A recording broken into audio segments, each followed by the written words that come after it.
Hello everyone, welcome to the grow up pharma. तो आज के इस वीडियो में हम लोग बात करने वाले हैं टैबलेट के लास्ट लेक्चर के बारे में। ठीक है, अभी तक हमने क्या किया था, टैबलेट के 3 लेक्चर ऑलरेडी कवर कर दिए और ये टैबलेट का लास्ट लेक्चर होने वाला है, जिसके बाद हमारा ये टॉपिक जो है वो कंप्लीट हो जाएगा। बहुत ही इंपॉर्टेंट टॉपिक है, तो अगर आपने अभी तक पिछले लेक्चर्स नहीं देखे तो जाके एक बार चेकआउट जरूर कर लेना, बिकॉज इससे आपको क्वेश्चन डेफिनेटली मिलने वाले हैं। तो आज जो सबसे पहले चीज हम लोग स्टार्ट करेंगे आज के लेक्चर में, लास्ट लेक्चर में हम क्या कर रहे थे, लास्ट लेक्चर में हम लोग इवैल्यूएशन ऑफ टैबलेट्स में जो डिफरेंट डिफरेंट तरीके के टेस्ट थे उसके बारे में हमने बात की थी। ऑफिशियल अनऑफिशियल टेस्ट के बारे में अलग अलग बात की थी। इसमें से हमारा एक टेस्ट रह गया था डिसोल्यूशन। तो इस वीडियो में हम लोग पहले डिसोल्यूशन से स्टार्ट करेंगे और इसको मैंने अलग से इसलिए रखा है नेक्स्ट लेक्चर में, बिकॉज ये बहुत ही इंपॉर्टेंट है। इससे क्वेश्चन तो आपको डेफिनेटली देखने को मिलेंगे। इससे क्वेश्चन आपको मिल रहे हैं, पता है, इससे आपको 2011 में क्वेश्चन, 2012 में क्वेश्चन, देन उसके बाद अगर हम रिसेंट की बात करें तो 2016 में क्वेश्चन, 17 में क्वेश्चन, 21 में क्वेश्चन, 23 में क्वेश्चन। तो आप समझ लो कितना इंपॉर्टेंट है। चलो, तो सबसे पहले अगर हम बात करें तो जो डिसोल्यूशन मीडियम होता है उसका जो वॉल्यूम है वो कितना होने वाला है, वो होने वाला है आपका 900 ml होने वाला है। टोटल नंबर ऑफ टैबलेट्स जो हम लोग यूज करने वाले हैं वो 6 यूज करने वाले हैं। टाइम की अगर हम बात करें तो कन्वेंशनल टैबलेट्स जो है उनका जो डिसोल्यूशन टाइम होता है वो 1 आवर्स का होता है, एंड सस्टेन्ड रिलीज टैबलेट्स की बात करें तो वो 8 आवर्स का होता है। टेम्परेचर की बात करें तो 37 ±0.5 डिग्री सेल्सियस आप टेम्परेचर रखते हैं। नेक्स्ट, ये डिफरेंट डिफरेंट टाइप के जो है वो डिसोल्यूशन एपरेटस है आपके। टाइप 1 जो है वो क्या है, उसका नाम है रोटेटिंग बास्केट।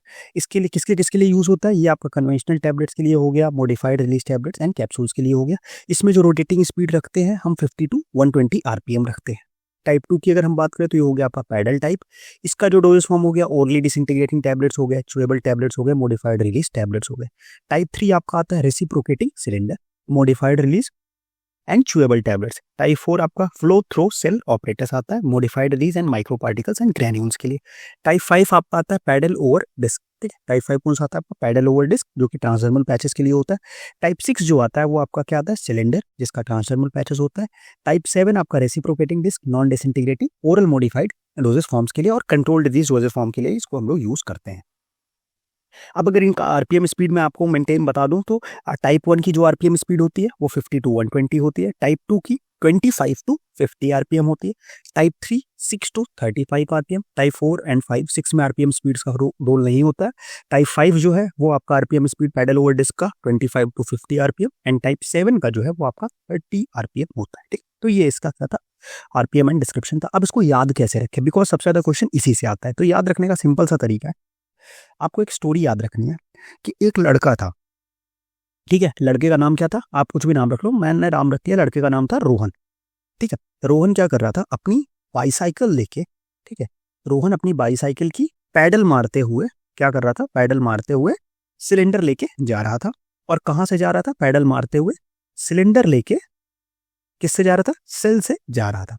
एक सेल थी उसके थ्रू जा रहा था। अचानक उसकी जो पैडल थी वो क्या हुई, वो एक डिस्क से टकरा गई। पैडल उसकी एक डिस्क से टकरा गई और उसके बाद क्या हुआ, जैसे ही उसकी पैडल है वो एक डिस्क से टकराई तो उसका जो सिलेंडर है वो क्या होने लगा, वो आपका रोटेट होने लगा। और जो डिस्क है वो क्या हो गई, वो रेसिप्रोकेट हो गई। डिस्क क्या हो गई, उल्टी हो गई। समझ गए बात को। अब इसमें इसको आपको याद रखना, कहानी क्या है, रोहन एक लड़का था, वो बाईसाइकिल पे अपना एक सिलेंडर लेके जा रहा था। जैसे ही वो एक सेल से जा रहा था पैडल मारते हुए बाईसाइकिल की, फिर जैसे सेल के अंदर क्या हुआ कि एक डिस्क थी जहां से उसकी साइकिल की पैडल जो है वो डिस्क में टकरा गई। उससे क्या हुआ, सिलेंडर गिरा, और सिलेंडर क्या करेगा, रोटेट करेगा गिरते हुए, क्योंकि सिलेंडर तो रोटेट करने वाला है। एंड डिस्क जो है वो उल्टी हो गई, रेसिप्रोकेट हो गई। तो सबसे पहले हमारी बात का कहाँ से आई, कहानी में क्या था कि रोहन भाई क्या कर रहे थे, हमारी बाईसाइकिल लेके जा रहे थे, तो रोटेटिंग बास्केट। बाईसाइकिल में क्या था, पैडल मारते हुए जा रहे थे, तो पैडल हो गया, और बाईसाइकिल पे क्या था, सिलेंडर था, सिलेंडर हो गया। और कहाँ से जा रहे थे सिलेंडर लेके, सेल से जा रहे थे। फिर उनकी पैडल क्या हुई, डिस्क में टकरा गई। देन टाइप 6 जो आता है आपका, हमने बताया सिलेंडर रोटेट कर रहा है। तो अब यहाँ पे चीज ये है कि यहाँ पे रेसिप्रोकेटिंग सिलेंडर है, यहाँ पे रोटेटिंग सिलेंडर होता है। ठीक है, यहाँ पे क्या होता है, आप रोटेटिंग सिलेंडर याद रखोगे तो आपको याद रखेगा। ठीक है, तो इससे दोनों सिलेंडर में कंफ्यूजन नहीं होने वाली। तो सिलेंडर क्या करने लगा, रोटेट होने लगा, और डिस्क जो है वो कैसे हो गई, वो रेसिप्रोकेट हो गई, वो उल्टी हो गई। समझ गया, सिंपल सा क्वेश्चन था, एकदम निमोनिक से आप याद रख सकते हो। ठीक है, चलो नेक्स्ट अगली स्लाइड में बात करेंगे हम लोग। रिजोल्यूशन के कुछ फैक्टर्स हैं जो इसको अफेक्ट कर रहे हैं। सबसे पहला फैक्टर जो है वो फॉर्मुलेशन से रिलेटेड फैक्टर है। क्या है, अगर पार्टिकल साइज छोटा रहा, फास्टर डिसोल्यूशन होगा, हाइयर सरफेस एरिया होता है बिकॉज। ठीक है, ये क्वेश्चन जीपैट 3 का क्वेश्चन है। नेक्स्ट, अगर क्रिस्टल फॉर्म की बात करें तो जो अमॉर्फस फॉर्म का डिसोल्यूशन होता है वो क्रिस्टलाइन से ज़्यादा होता है। साल्ट फॉर्म का डिसोल्यूशन जो फ्री एसिड एंड बेसिस होते हैं उनके कंपैरिजन में ज़्यादा होता है। वेटिंग एजेंट्स की बात करें तो surfactants increase the dissolution, surfactant जो है वो डिसोल्यूशन को इंक्रीज करता है। डिसइंटीग्रेंट्स की बात करें तो फास्टर डिसइंटीग्रेशन, जितना फास्ट डिसइंटीग्रेशन होगा उतना ही फास्ट क्या होगा, डिसोल्यूशन होगा, क्योंकि टैबलेट जितनी जल्दी ब्रेक डाउन होगी उतनी ही जल्दी क्या होगी, वो आपकी डिसॉल्व भी होगी। तो जितना फास्ट डिसइंटीग्रेशन उतना ही फास्ट आपका dissolution.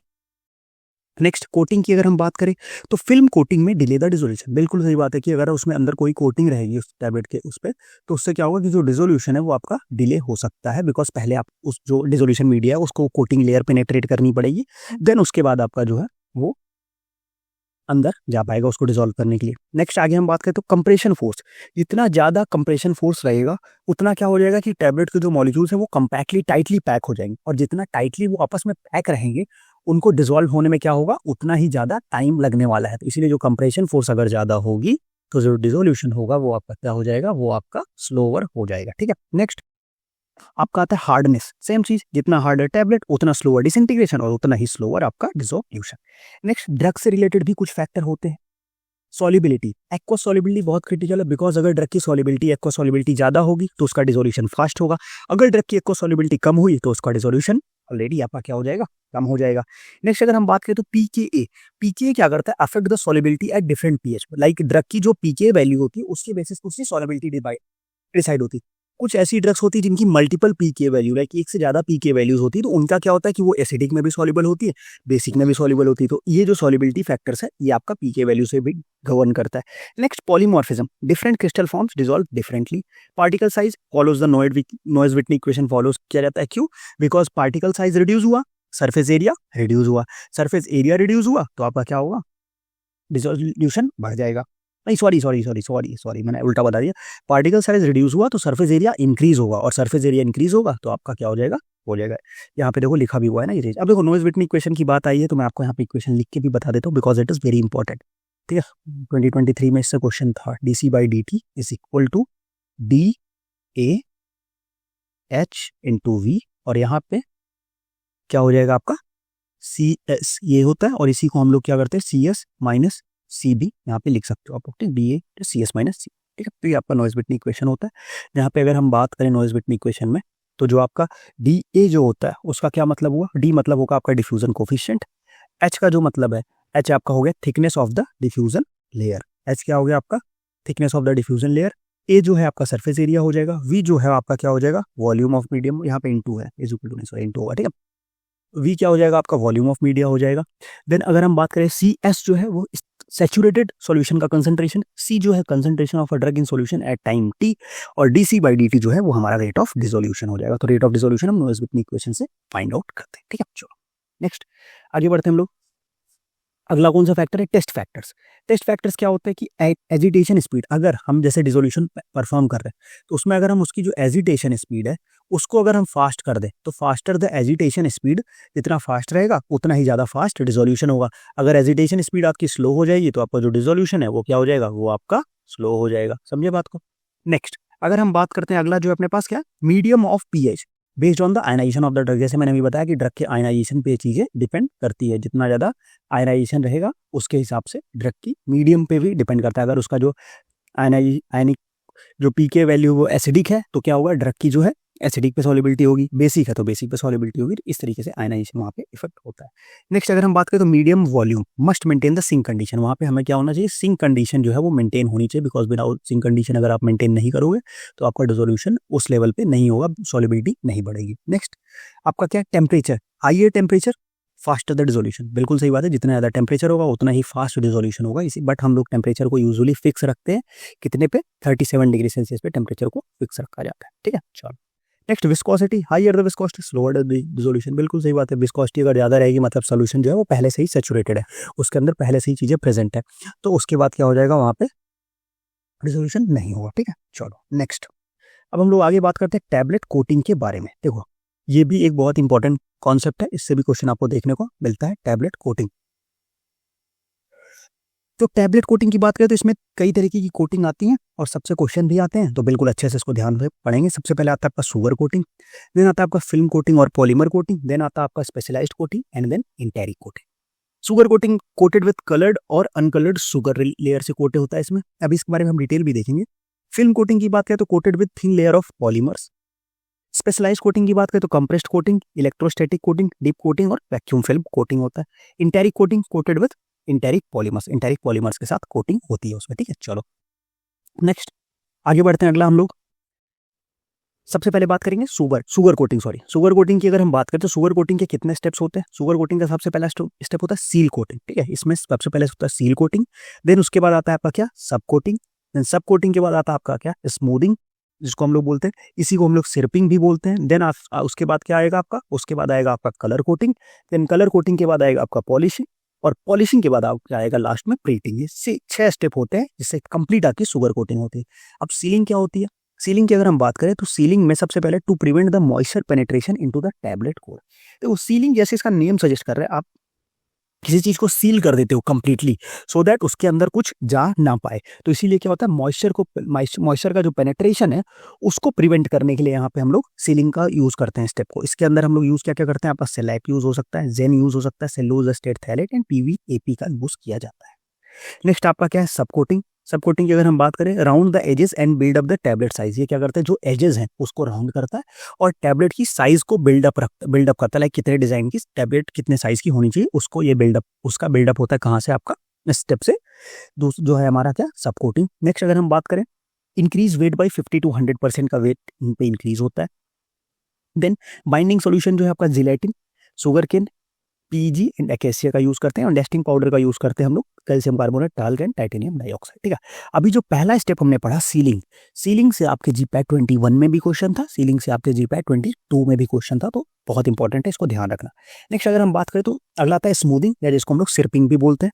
Cover and fill imperfections in the tablet surface caused by the sub coating, ठीक है। ये क्या करता है, जो टैबलेट के सरफेस पे सब कोटिंग की वजह से जो इम्परफेक्शन होता है उसको कवर एंड कंप्लीटली फिल करता है। एग्जांपल इसके अंदर आएगा आपका सिंपल सिरप सॉल्यूशन हो गया, corn starch and sugar cane हो गया, ठीक है। चलो नेक्स्ट अगर हम आगे बात करते हैं तो अगला जो है आपका वो है कलर कोटिंग सिंपल सी बात है, to impart the elegancy and uniform colour distribution so that एक प्रॉपर कलर आ जाए, बिकॉज टैबलेट जैसे प्रोसेस होता है तो अगर उसमें कुछ अनइवन कलर का प्रेजेंस है तो लोगों को देखने में ये लग सकता है कि यार अनइवन डिस्ट्रीब्यूशन है, मतलब टैबलेट जो है वो खराब हो गई है, तो इसीलिए कि यूनिफॉर्म कलर देने के लिए हम लोग क्या करते हैं, कलर कोटिंग का यूज करते हैं। नेक्स्ट अगर हम आगे बात करते हैं, अगला जो है आपके पास polishing, provide the desired lustre on the surface of tablet के सर्फेस पे एक desired polish and lustre provide करने के लिए इसको यूज करते हैं। Beeswax, paraffin and carnauba wax हो गया आपका। नेक्स्ट अगर हम आगे बात करते हैं, अगला जो है आपका वो है प्रिंटिंग में क्या होता है, डन बाय द रोटोग्राफ ऑपरेटर्स जो होता है उसके थ्रू इसको किया जाता है, and facilitate the identification and branding. कभी कभी क्या होता है, ये आप देखो कई टैबलेट्स का कुछ ब्रांडिंग होता है, कंपनी का कुछ नाम और इनिशियल्स लिखे होते हैं, तो उसके लिए यहाँ पे प्रिंटिंग का यूज करते हैं और उसको आइडेंटिफिकेशन के लिए हम लोग उसको यहाँ पे यूज करते हैं, ठीक। तो ये बात हो गई आपकी क्या कंप्लीट, और ये यहाँ पे आपका कोटिंग पैन हो गया जिसके अंदर ऐसे डस्टिंग पाउडर डालते हैं, शुगर सिरप एंड उसके बाद आपका कोटिंग मटेरियल आके कोटिंग कंप्लीट होता है, ठीक है। तो इस तरीके से आपका कंप्लीट शुगर कोटिंग हो गया। नेक्स्ट अब हम आगे बात करते हैं, और भी कई तरीके की कोटिंग्स हैं आपके पास, कौन सी है। नेक्स्ट जो है आपकी फिल्म कोटिंग क्या करता है, add 2 to 5% of the tablet weight. अभी हमने पीछे क्या देखा था, जो शुगर कोटिंग था उसमें 50 to 100% वेट इंक्रीज हो रहा था, सब कोटिंग स्टेप में यहाँ पे कितना इंक्रीज हो रहा है, ओनली 2 to 5% इंक्रीज हो रहा है, और प्रोड्यूस स्मूथ थिन फिल्म्स, ठीक है। अब कौन कौन से मेथड से हम लोग कर सकते हैं, सबसे पहले आता है पैन पोर मेथड, नेक्स्ट आता है आपका पैन स्प्रे मेथड, देन आता है आपका फ्लूइडाइज्ड बेड प्रेस और एयर सस्पेंशन कोटिंग मेथड होता है, ठीक है। ये तीनों मेथड आपका बस नाम याद रखो, इनके डिटेल में जाने की जरूरत नहीं है, बिकॉज डिटेल से क्वेश्चन नहीं आएंगे, आप जाओगे तो आपका टाइम वेस्ट होगा। इसके अगर हम कंपोनेंट्स की बात कर लें तो जो फिल्म फॉर्मर्स यूज होते हैं 10 to 20% कंसंट्रेशन में यूज होते हैं, एचपीएमसी हो गया, इथाइल सेलुलोज हो गया, पीवीपी हो गया आपका एक्रेलेटेड पॉलीमर्स लाइक यूट्राजेट हो गया। प्लास्टिसाइजर्स की अगर हम बात करें तो 10 to 50% कंसंट्रेशन में यूज होते हैं, पीईजी 400 हो गया आपका, ग्लिसरीन हो गया, टीईसी हो गया। नेक्स्ट हम अगर बात करें तो कलरेंट जो है आपका 0.5 to 3% टाइटेनियम डाइऑक्साइड एंड एफडीएनसी जो आपकी अप्रूव्ड डाइज हैं उनको यूज कर सकते हैं, ठीक है। और पेसिफायर की बात करें तो 5 to 10% टाइटेनियम डाइऑक्साइड। सॉल्वेंट की बात करें तो वाटर हो सकता है और ऑर्गेनिक सॉल्वेंट भी यूज हो सकता है, ठीक है। बस इतना फिल्म कोटिंग के बारे में आप जान लोगे तो आपका काम हो जाएगा, बहुत ज़्यादा इसके चक्कर में परेशान होने की जरूरत नहीं है, ठीक है। चलो नेक्स्ट आगे बात करें, अगला जो है अपने पास enteric coating. To provide the acid resistance. Enteric coating जो हमारा कुछ ऐसी ड्रग होती है ना जो स्टमक में डिग्रेड हो जाती है, एसिडिक इन्वायरमेंट में डिग्रेड हो जाती है, तो उनको प्रोटेक्ट करने के लिए इंटेरिक कोटिंग करते हैं ताकि जो ड्रग है वो कहाँ रिलीज हो, वो जाके रिलीज हो इंटेस्टाइन में, release the drug into intestine. Next coating material कौन कौन सा यूज कर सकते हैं इसमें हम लोग यूज कर सकते हैं hydroxy propyl methyl cellulose phthalate, that is HP MCP, ethyl cellulose phthalate, polyvinyl acetate phthalate, acrylated polymers हो गए like Eudragit, L Eudragit, yes ये आपके एक्राइलेटेड पॉलीमर्स का यूज होता है, ठीक है। तो ये कंप्लीट डिटेल था टैबलेट कोटिंग के बारे में। अब हम लोग बात करेंगे टैबलेट कोटिंग के जो डिफेक्ट्स होने वाले हैं, ठीक है, ये कौन कौन से डिफेक्ट्स हैं टैबलेट कोटिंग में, थोड़ा सा उसके बारे में हम लोग एक बार फटाफट से देख लेते हैं, ठीक है। सबसे पहला जो आपके पास आने वाला है टैबलेट कोटिंग डिफेक्ट्स की अगर हम बात करें तो पिकिंग एंड स्टिकिंग। सेम जैसे अभी हमने पिछले बारे में बात किया था टैबलेट डिफेक्ट में पिकिंग एंड स्टिकिंग, सेम चीज वही है कि tablet stick to each other और टू अ कोटिंग पैन। मतलब क्या, या तो टैबलेट आपस में चिपक जाए या कोटिंग पैन में चिपक जाए, तो वहां पे वो स्टिकिंग और उसके जब उसको आप ब्रेक करोगे तो किसी एक टैबलेट का एक पार्ट दूसरा टैबलेट पिक कर लेगी, उसको हम लोग पिकिंग बोलते हैं। नेक्स्ट अगर हम आगे बात करते हैं कॉजेज क्या क्या है, ओवरवेटिंग अगर हो गई, एक्सेसिव फिल्म की थिकनेस अगर ज्यादा है, इनइफिशियंट ड्राइंग, अगर जो ड्राइंग है वो उतना इफिशियंट नहीं हो रहा है, higher amount of coating solution अगर यूज करेंगे तो भी ये हमारा ये यहाँ पे प्रॉब्लम देखने को मिलेगी। इसकी रेमेडीज कौन कौन सी है आपकी, सबसे पहले रेमेडीज जो है reduce the liquid application rate, जो लिक्विड को अप्लाई करने का रेट है उसको रिड्यूस करो। Increase in drawing rate and temperature में इंक्रीज कर देना, ठीक है। नेक्स्ट अगर हम बात करें रफनेस, अगर उसका जो सरफेस है वो रफ हो रहा है, rough surface when coating is done by spray, जब स्प्रे से कोटिंग करते हैं तो कभी क्या होता है कि जो स्प्रे, क्योंकि स्प्रे में क्या होता है कि ड्रॉपलेट्स बहुत फाइन बनती है, तो वो ड्रॉपलेट्स टैबलेट के सरफेस पे पहुंचने से पहले ही क्या हो जाती है, कभी कभी ड्राई हो जाती है। तो उसका काम क्या था, देखो होना क्या चाहिए था, हमने यहाँ से इसको लाइक ये हमारा एक स्प्रे नोजल है, यहाँ से हमने इनको स्प्रे किया। अब इनका काम क्या होना था कि ये ड्रॉपलेट्स है और ये टैबलेट का सरफेस है, इनका काम था कि ये यहाँ पहुंचे और यहाँ पहुंच के स्प्रेड हो देन ड्राई हो, बट ये क्या कर दिया कि पहले ही यहीं पे ड्राई हो गई। अब ये ड्राइड फॉर्म अगर पहुंचेगा यहाँ पे तो वो स्प्रेड हो पाएगा, नहीं हो पाएगा। वो क्या करेगा, वो इसी पे ऐसे ऐसे ऐसे ऐसे ऐसे ऐसे अडेयर हो जाएगा। तो इसको हम लोग बोलते क्या है, इसको हम लोग बोलते हैं रफनेस, ठीक है। नेक्स्ट क्या है इसका कॉजेज, क्या जो मैंने आपको बताया, some droplets of spread dried before reach the tablet to the causing the roughness, okay. Remedies क्या है, सबसे पहले कि हम नोजल को टैबलेट बेड के पास रख के और जो डिग्री ऑफ एटमाइजेशन है, लाइक जितना छोटा टैबलेट जो बना रहे हैं उस टैबलेट जितना छोटा जो ड्रॉपलेट बन रहा है उसको हम लोग कंट्रोल करें। तो उस तरह की अगर आप डिग्री ऑफ एटमाइजेशन को अगर डिक्रीज कर देंगे, लाइक टैबलेट का वो ड्रॉपलेट की साइज थोड़ा सा बड़ी कर देंगे, तो आप इस प्रोसेस को, इस डिफेक्ट से हम रेमेडी मिल सकती है हमें। चलो नेक्स्ट बात करें, अगला जो है आपके पास orange peel effect. Orange peel क्या, सिमिलर सेम चीज है। जैसे क्या होता है कि आप ऑरेंज का सरफेस देखो तो थोड़ा सा रफ सरफेस सा होता है ना, छिलका उसका ऑरेंज का, तो बस वही सेम इफेक्ट यहाँ पे देखने को मिलता है। Rough and non glossy appearance of tablet similar to that of orange. Causes क्या है, सेम कॉजेज, पहला तो improper spreading of coating material before drying, like proper spread नहीं हो पा रहा है। टू रैपिड ड्राइंग, अगर बहुत फास्ट ड्राइंग हो रही है तो भी ये प्रॉब्लम देखने को मिल सकती है। और अगर सॉल्यूशन की जो विस्कोसिटी है वो बहुत ज्यादा है, हाई विस्कोसिटी सॉल्यूशन है, तो भी ये प्रॉब्लम देखने को आपको मिल सकती है। इसकी रेमेडीज क्या क्या है जो हम लोग जो कर यूज कर सकते हैं, पहले सबसे पहले बात तो यूज माइल्ड ड्राइंग कंडीशन, बहुत एक्सेसिव ड्राइंग कंडीशन नहीं करना है, सो दैट बहुत फास्ट ड्राइंग ना हो, माइल्ड ड्राइंग कंडीशन हो। डिक्रीज दो सॉल्यूशन विस्कोसिटी, सॉल्यूशन की विस्कोसिटी को क्या करो, डिक्रीज कर दो। ब्रिजिंग क्या होता है, ड्यूरिंग ड्राइंग फिल्म में श्रिंक और pull away from the sharp corner edge bisects. Like क्या होता है कि किसी कॉर्नर्स पे जो शार्प कॉर्नर्स होता है वहां से क्या होता है, जो फिल्म है वो पुल अवे खींच जाती है, तो उसको हम लोग बोलते हैं क्या है, ब्रिजिंग, ठीक है। लाइक क्या है, शार्प कॉर्नर से, लाइक आपका टैबलेट का शार्प कॉर्नर से यहाँ से इधर से या इधर से कहीं जो उसकी फिल्म है वो थोड़ा सा खिंच जाएगी, तो उसको हम लोग क्या बोलते हैं, bridging.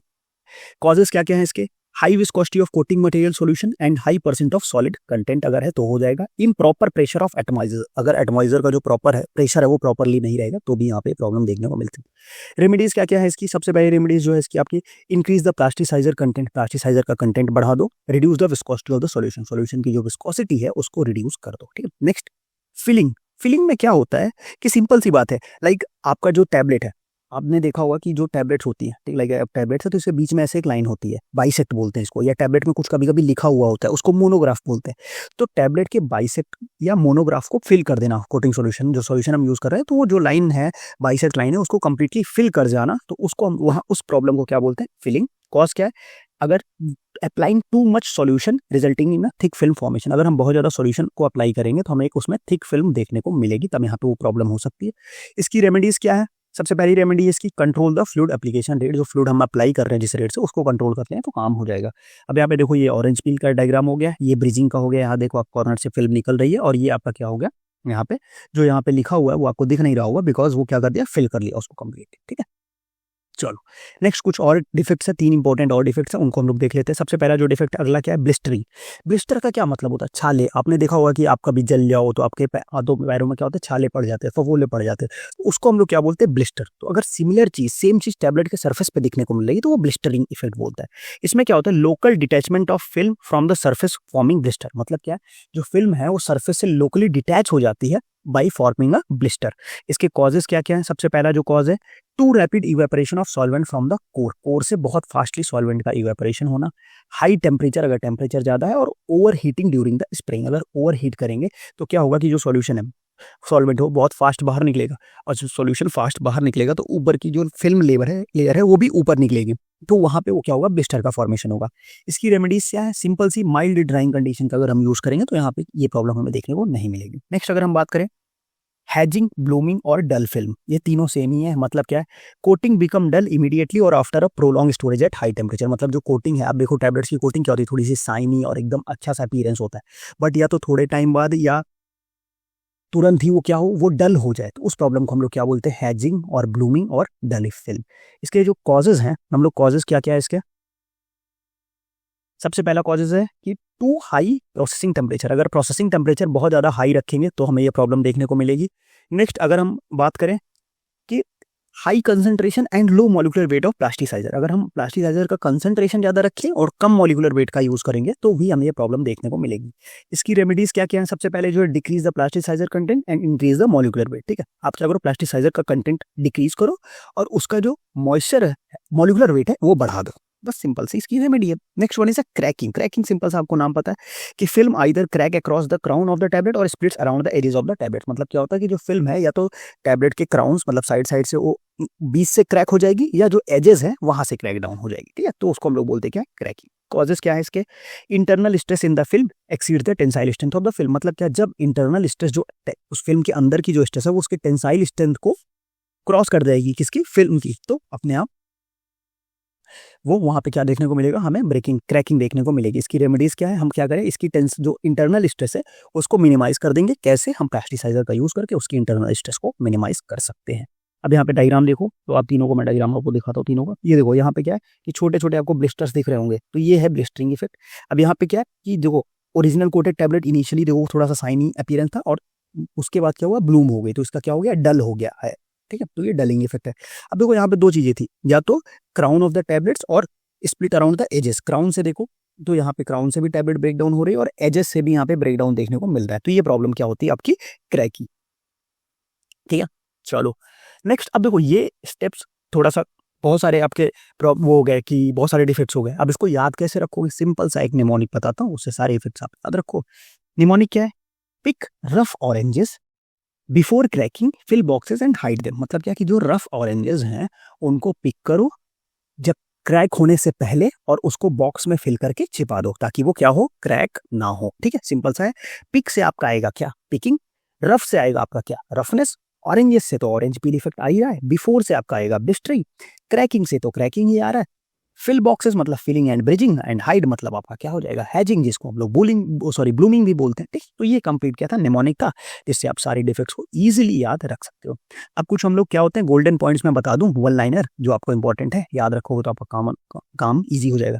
Most common dissolution apparatus जो यूज होने वाला है वो है टाइप 2 पैडल अपरेटस। टाइप 2 का जो आरपीएम है 50 to 70 आरपीएम जो है टाइप 2 अपरेटस का होता है, जो मैंने आपको बताया। नहीं सॉरी, टाइप 2 का जो यहाँ पे 50 to 70 नहीं होगा, सॉरी यहाँ पे 25 to 50 होगा। ठीक है, 25 to 50 आरपीएम। Okay, corrected. चलो next, sugar coating weight increase 50 to 100%। अभी मैंने बताया सब कोटिंग स्टेप में इंक्रीज होता है। Film coating 2 to 5%।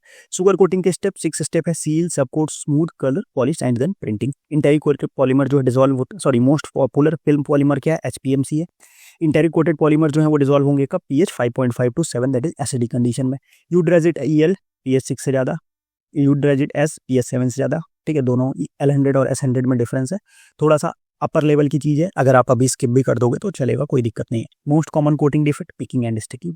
Plasticiser concentration 10 to 50% of the polymer. Dissolution media volume जो है वो 900 ml का स्टैंडर्ड वॉल्यूम जो है वो डिसोल्यूशन मीडिया का होता है।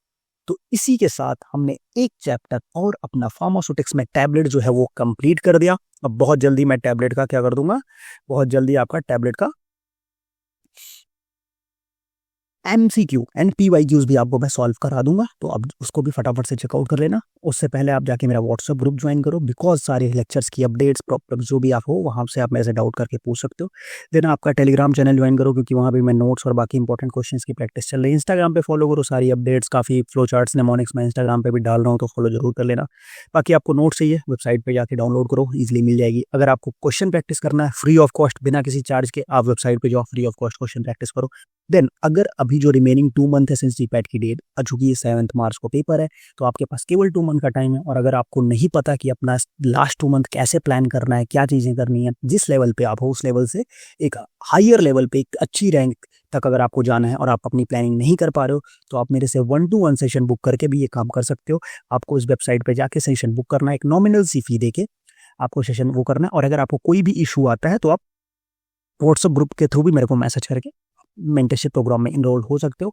ऑलरेडी काफ़ी स्टूडेंट इनरोल हो रहे हैं और उनके मार्क्स भी काफ़ी टेस्ट के अंदर बूस्टअप देखने को मिल रहा है। इनके फीडबैक्स भी मैं व्हाट्सएप ग्रुप में डालता रहता हूँ, तो आप ज्वाइन करके वहाँ से भी चेकआउट कर सकते हो, ठीक है। बाकी कोई भी प्रॉब्लम होती है कमेंट बॉक्स में पूछो, और अगला कौन सा टॉपिक स्टार्ट करना चाहिए वो भी मुझे कमेंट बॉक्स में बताना, ठीक है। तो फिर आज का वीडियो हम लोग यहीं एंड करेंगे, मिलते हैं नेक्स्ट वीडियो में, तब तक के लिए बाय बाय।